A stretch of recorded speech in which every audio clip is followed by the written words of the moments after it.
y demás, y que pueden obtener grandes ingresos. Bien, entonces, trabajar en educación y frente a la formación profesional no se exige orientarnos, comprender qué sucede con la dinámica de los mercados de trabajo regionales, nacionales y en la dinámica global. ¿Por qué es esperable que sigan llegando nuevas inversiones para las manufacturas intermedias y pesadas a México? ¿Por qué está sucediendo eso?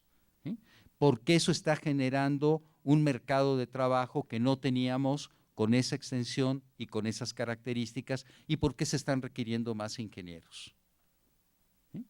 Bien. La evolución histórica del trabajo no nos toca en esta mesa, pero la evolución del trabajo es la evolución de la humanidad, porque a partir del trabajo se resuelven las relaciones entre naturaleza y sociedad. Y ese trabajo ha evolucionado incesantemente de sus formas más rudimentarias a las formas que conocemos actualmente, siempre con híbridos donde tenemos segmentos que utilizan una base tecnológica tal y otros que utilizan otra base tecnológica. Todavía hay panaderías que producen pan con un horno de barro y leña al lado de las grandes panificadoras. Entonces, es intentar con ustedes trazar esta complejidad del mundo del trabajo e invitar a acercarnos a ello para comprender mejor qué sucede. Es algo que a veces queda lejos de nuestras formaciones iniciales, pero hablando de compromiso ético con lo que hacemos, si estamos interviniendo en materia de innovación, tenemos que orientarnos en ese mundo para procurar mejores decisiones, mejores intervenciones. Si no lo hacemos, a lo mejor tocamos de oídas, pero a veces desafinamos. Y hay que tocar por nota. Es decir, de las alusiones a las precisiones. Porque podemos hacer alusiones de lo que ustedes quieran, pero tenemos que ser precisos. ¿Por qué en la unidad de Guanajuato están llegando las empresas automotrices a solicitar una relación más estrecha? Y es muy fácil. Quienes vivían en el Distrito Federal hace 20 años, se acordarán que aquí estaba General Motors, Chrysler, para citar, y ya no están. Ahora están en el corredor del centro del país, principalmente en Aguascalientes, en Guanajuato, algunas en Querétaro, Honda en Jalisco, lo que tenemos en Monterrey, hay alguna planta en Tijuana, en este cambio que se ha producido a partir de este movimiento del capital a escala internacional. Y asociado a esto viene el tema de la logística, si ustedes miran las cifras de exportaciones. Bien, queremos mejor trabajo y mejor calidad de vida en nuestro país y queremos contribuir a eso de acuerdo con los propósitos de nuestra institución. En particular, quisiera referirme a algo que nos han dicho muchas veces, pero quisiera referirme de esta manera. Los cambios en la organización del trabajo, yo ya dije del taylorismo, puesto de trabajo, tareas rutinarias, dicho muy esquemáticamente y a la pasadita hora, a lo que se llamó la forma japonesa y la forma renana. Esa evolución está ligada a los cambios en Japón, renana porque son los países que están a lo largo del río Rin, particularmente Alemania, pero no solo en Alemania, Dinamarca también. Bien, en donde la organización del trabajo apuesta a un trabajo más complejo y menos rutinario. Ese trabajo más complejo y menos rutinario exige mayores capacidades más complejas. No es lo mismo hacer un trabajo en un mismo puesto con la misma tarea de manera recurrente a llevar a cabo un trabajo que puede cambiar de herramientas, que puede cambiar de objeto, que puede cambiar de ubicación en el proceso de producción.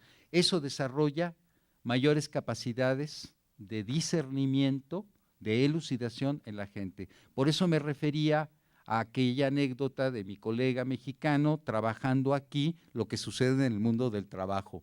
La gente hace tareas muy complejas.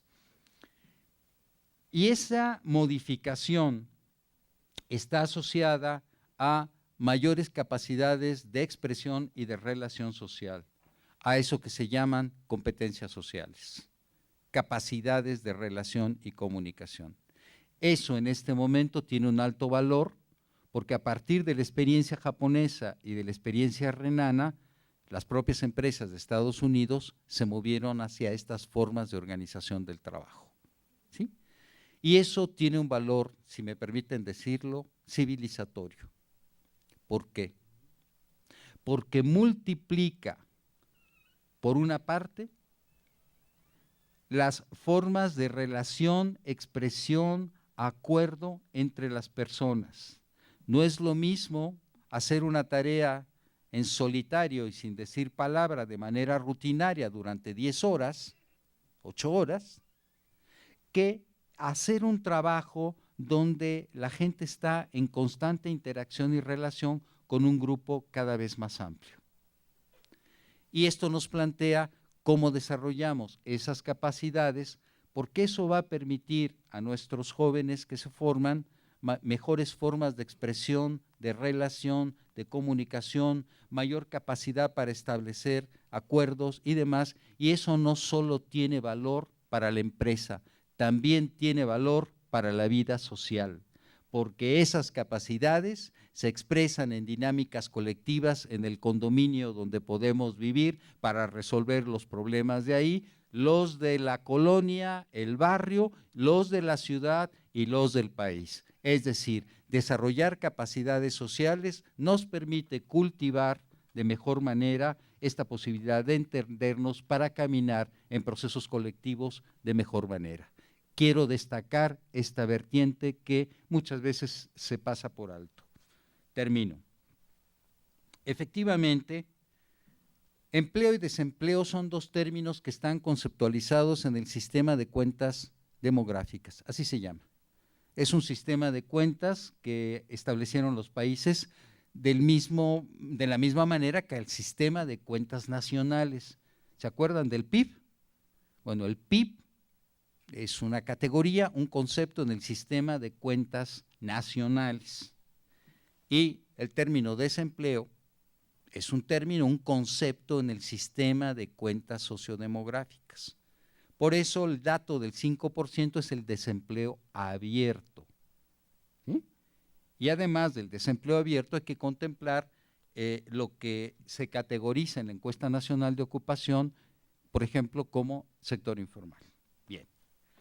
De esta manera, entonces, les comento que a principios del año 2000, entre 2001 y 2003, trabajamos en una encuesta sobre empleabilidad en México a partir de la encuesta nacional de empleo de aquella época. Y esa encuesta lo que nos permitió mostrar en una serie, yo sé que ha pasado mucho tiempo, pero y ahí está la herramienta lo hicimos con eso que se llama el indicador de Heckman, que es un indicador, bueno, es una metodología para trabajar estas cosas. Lo que encontramos fue demostrar la mayor probabilidad de empleo para ciertas formaciones. Y hay que decirlo, en México la proporción de las personas que estudian ciencias e ingeniería es la menor proporción, porque tenemos un problema con la enseñanza de las ciencias, permítanme decirlo, de tal suerte que la anécdota de aquel chico que busca el programa que no tiene matemáticas para inscribirse, o que no tiene química, o que no tiene física, bueno, ahí tenemos un problema y tenemos que arreglarlo, ¿sí? ¿Por qué? Porque en la dinámica actual, los jóvenes que estudian estas formaciones tienen mayores posibilidades de inserción en el mundo del trabajo, y recordemos, la inserción en el trabajo es un elemento clave de la inserción social. Sí, sí es cierto, igual que en Chile, tenemos colegas que estudiaron una licenciatura A o B en un taxi o en el tianguis. Y no lo digo para denostar, lo digo porque son formas legítimas de ganarse la vida en el espacio donde se puede encontrar una forma de ingreso. Bien, entonces, lo que nos permitió aquello fue ver cómo se movía la empleabilidad dependiendo de qué había estudiado las personas. Y esto no es para obligar a todos a estudiar lo que no quieren, eso no se puede. Es simplemente para tener en cuenta que elegir es vivir y elegir tiene consecuencias. Y quisiera terminar con un señalamiento. Estudiar ciencias e ingeniería no nos impide orientarnos en relación con quién fue Newton hace 400 años, o Leibniz, contemporáneo de él, o Wittgenstein, para abordar el tema de la certidumbre. O Aristóteles, para abordar la lógica aristotélica. O Paul Auster, para abordar el tema del azar en la vida de las personas. Es decir, en otras palabras, aquel ingeniero que solo sabe ingeniería no es ingeniero, porque procuramos que los referentes culturales de los jóvenes sean cada vez más amplios. Tenemos una cultura científica, tecnológica, y tenemos que tener una cultura en el ámbito de las humanidades, del arte, en sus formas de expresión, del derecho, de la filosofía, de la historia, para que nuestras intervenciones en la vida profesional tengan referentes que nos permitan orientarnos mejor. Yo personalmente confío en eso. Y confío en eso a partir de mi propia experiencia de formación en el Instituto Politécnico Nacional, donde participar en actividades escénicas, hacer teatro con otros compañeros estudiantes, escribir con otros compañeros estudiantes, estudiando ingeniería, tener ciclos de análisis de carácter filosófico organizados por alumnos, organizar actividades culturales y llevar por primera vez a la Orquesta de Cámara de Bellas Artes. Ahí está, ahí está. Con esto creo que podemos plantear espacios de interlocución con colegas que se formaron en otros ámbitos, porque creo también que a alguien que estudia humanidades no le viene mal tener una cultura científica y tecnológica informada, rigurosa, de tal manera que juntos podamos trabajar para procurar una formación que desarrolle las capacidades que permitan a nuestros jóvenes hacer frente a un mundo más complejo y más difícil. Gracias.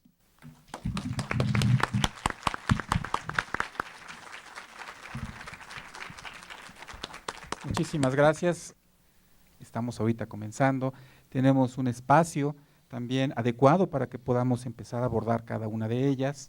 Y están en diferentes vertientes, tratan de abordar cuestiones de tipo de operativas, cuestiones que van hablando sobre la complejidad, etcétera, y tocan las diversas dimensiones que hemos estado ahorita abordando dentro de este panel. Voy a seguir el mismo orden. Me hacen una pregunta a mí directamente, de aquí del CGFIEG. Al inicio, cuando yo nada más hacía una breve introducción, hablé sobre las cuestiones de innovación curricular. La pregunta es que si conozco o tengo alguna experiencia relacionada con la innovación curricular en función al mercado laboral. Voy a responder esto de manera muy rápida. En alguna ocasión me tocó participar con una institución de nivel superior, una institución de un tamaño considerable, multicampi, cerca de 70,000 alumnos, y esta institución tenía una oferta educativa de corte tecnológico, de corte de ingeniería, y me buscan por lo siguiente, y me dicen: nuestros egresados no están encontrando empleo. Ok.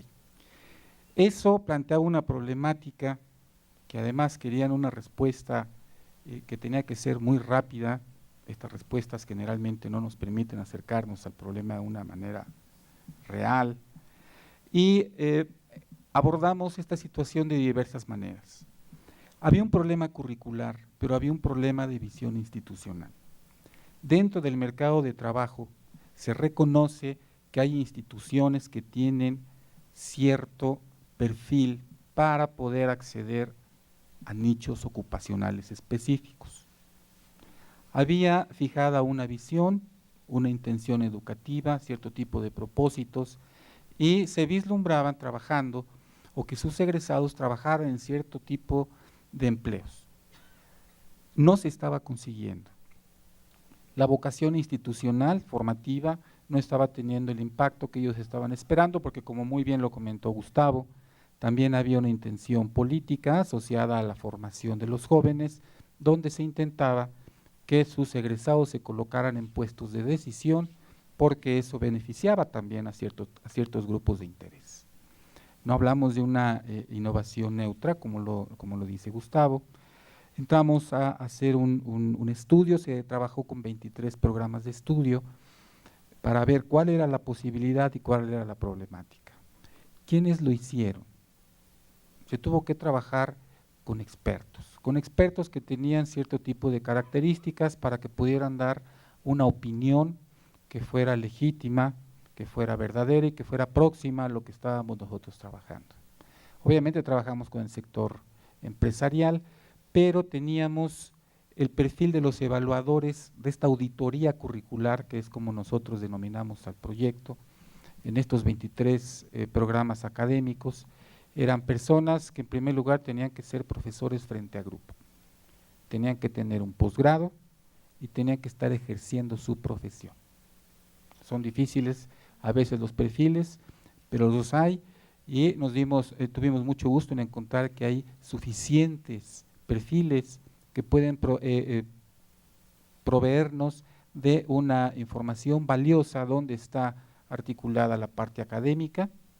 Además, entendían lo que era la acreditación de planes y programas de estudio, pero todos estaban en servicio. Recuerdo alguno de ellos, profesor emérito de la UNAM, que seguía dando clases del área de ingeniería civil, seguía construyendo. Cuando vino el problema de Haití, se fue con sus muchachos a hacer intervenciones sobre lo que ocurrió con el desastre de allá. Todos regresaron enfermos de disentería.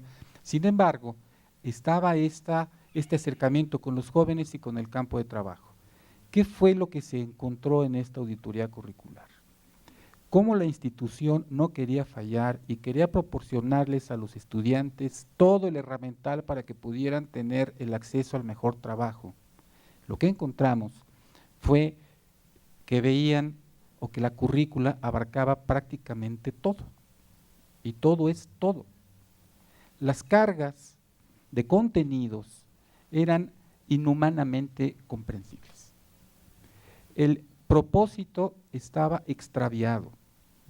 La vocación no encontraba un camino sobre el cual moverse para poder responder a necesidades y expectativas específicas sobre el nicho de trabajo al cual se quería dirigir la institución, y lo que se tenía que hacer hacia adentro de esta universidad era hacer una reconstrucción de lo que fue llamado en aquel entonces una arquitectura curricular. ¿Hasta dónde tenemos la responsabilidad social de, como se ha comentado en este momento, nosotros como educadores, de realmente estar ligados a lo que van a ser los futuros empleos o centros de trabajo, tener la perspectiva, pero además sin perder el quehacer educativo que hacemos dentro de las instituciones? Era una retícula curricular, como ellos la llamaban, que además se ofrecía en planes cuatrimestrales, y algunas de estas licenciaturas llegaban a tener 90 asignaturas. Y cuando les comentaba que veían todo, efectivamente trataban de ver todo, porque la visión era que si sabían de todo, podían tener una mejor oportunidad de empleo. Obviamente se demostró que esto era imposible. Vino toda una reconfiguración, un replanteamiento, un enfoque educativo que eso generó una nueva propuesta innovativa que estaba dirigida, ahora sí, a cumplir con expectativas del mercado laboral. ¿Con quién se hizo? Con la gente que esté en el mercado laboral, con la gente que está enfrentando todos estos cambios, estas transformaciones, tanto del orden tecnológico como comunicativo, económico y de prospectiva, que podían realmente lograr acercar a esta institución con el mercado laboral. Se logró, se hizo todo un rediseño, se hizo un replanteamiento total, planes de estudio fueron cancelados porque se estaban ofreciendo algunas licenciaturas que ya no había pertinencia en el mercado. Nuevas carreras híbridas surgieron y a partir de ahí la institución empezó a reenfocarse y poder tener un trabajo muchísimo más efectivo con respecto a lo que venía siendo el mercado laboral y también cumplir con sus funciones formativas, pero también con sus intenciones políticas, porque esto obviamente está inmerso en una dinámica donde las dimensiones humanas, políticas, culturales se entretejen. Entonces, esto es lo que yo les podría comentar sobre este estudio que se hizo. Fue algo muy interesante, nos permitió abrir una beta de trabajo muy importante con esta institución y más adelante nos permitió dar respuesta cercana a lo que son estos, a veces lo que hacemos en las instituciones, que lo hacemos buscando el bien, Creo que ninguna institución busca afectar a los alumnos. Sin embargo, a veces somos como los padres consentidores, queremos darles tanto que los asfixiamos, ¿sí? Entonces, precisión y sobre todo conocimiento de lo que estamos haciendo son elementos importantes para este tipo de experiencias. Hay una pregunta para el doctor Gustavo, que nos habla de cómo se puede incluir a la filosofía dentro de las propuestas de innovación educativa.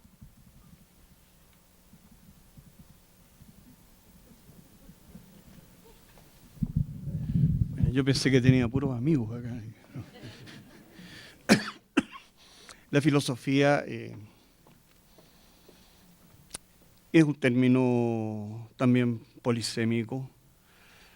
Denota, en primer lugar, un campo disciplinar, un ámbito propio, ya, que es lo que tradicionalmente conocemos que es la filosofía académica. Pero la filosofía también tiene que ver con la forma en que enfrentamos la vida y la realidad y nos hacemos cargo de ella. Y eso está asociado, en primer lugar, a la construcción de nuestra imagen de mundo. ¿Ya? Y ahí viene todo el tema epistemológico de aquello. Enseguida está asociado a las normas, a las formas de comportamiento que son aceptables o que son razonables en un marco dado. Y la tercera cosa que podría tener lugar en esta segunda mirada es cuáles son las expectativas que andamos buscando, es decir, cuáles son los sueños freirianos que nos inspiran. Y eso está asociado a las tres preguntas kantianas de ¿qué puedo saber? ¿Qué debo hacer? ¿Y qué puedo esperar? Y finalmente dice Kant, eso se resume en una sola pregunta. ¿Qué es el hombre? Deberíamos agregar, ¿quiénes son hombres y mujeres? Entonces la filosofía también tiene una presencia en nuestras vidas. Ahora, cuando nosotros entramos en el mundo de la formación, también aquí aparecen estos rasgos filosóficos que intentamos y que a veces explícita, pero generalmente implícitamente instalamos. Y a nuestros estudiantes nosotros les proponemos una forma de saber. ¿Cuál es el saber legítimo? El saber válido y legítimo en un campo disciplinar. Y sabemos nosotros que en el mundo de la universidad hay muchos saberes que están excluidos o que son invisibles, ¿no? Puesto que la universidad nace así y no le es imputable que se ocupe de todo el saber humano, no, ni le es exigible.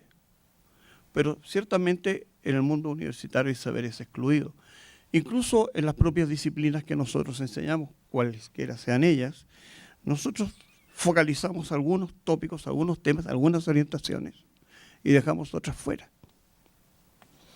Lo cual tiene que ver, ¿no es cierto?, con la selección.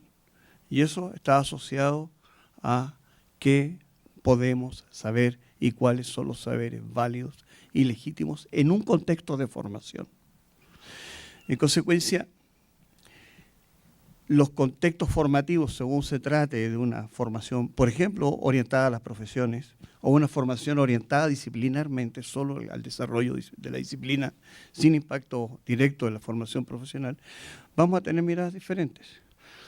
Y recuerdo una cosa que he comentado anteriormente con otros compañeros aquí en este congreso. Hay un artículo muy interesante, muy simpático también, y provocativo, que se llama ¿Por qué los filósofos no deben enseñar ética médica? Y el razonamiento del autor dice los filósofos profesionales, quiero decir, en comillas. Cuando enseñan ética, enseñan los grandes principios de la ética, las teorías éticas, los criterios éticos, y todo el academicismo de la ética. En cambio, dice este autor, en el mundo de la medicina, y como en todos los demás mundos nuestros, la ética se juega ahí, en la situación. Y el médico que actúa como tal, actúa frente al dolor humano. Y no el dolor humano como una abstracción, sino como el dolor de este ser humano que sufre. Y ahí se juega la ética. En la mañana veía un spot en la televisión a propósito del aborto. Y cómo se planteaba el derecho a la vida, ¿ya?, como el criterio fundamental. Pero claro, de esto podemos hacer toda una elucubración y estar horas conversando.